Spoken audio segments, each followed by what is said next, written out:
ভারতীয় জনতা পার্টির নির্বাচন হয়ে যাওয়ার পরে গত 2 মাস পেরিয়ে হতে যাচ্ছে, গণনা হয়েছে।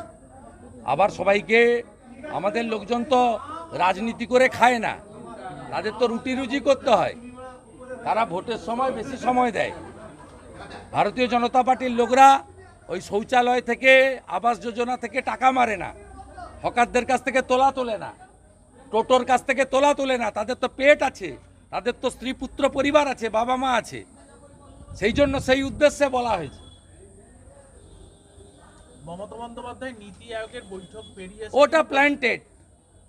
গতকালই সাগরিকা ঘোষ, যে রাজ্যসভার তৃণমূলের এমপি, তার যে হাজব্যান্ড সাংবাদিক রাজদীপ সরদেশাই বলেছিলেন আগামীকাল হেমন্ত সোরেন এবং মমতা ব্যানার্জি কুইট করবে, মিটিং থেকে ওয়াকআউট করবে।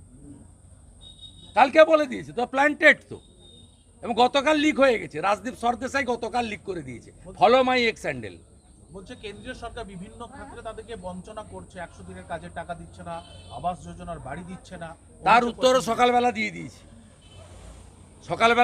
সবচেয়ে কম জিএসটি কালেকশন এখানে 4.11, জনসংখ্যার 7.12, আর টাকা পান সবচেয়ে বেশি আপনি।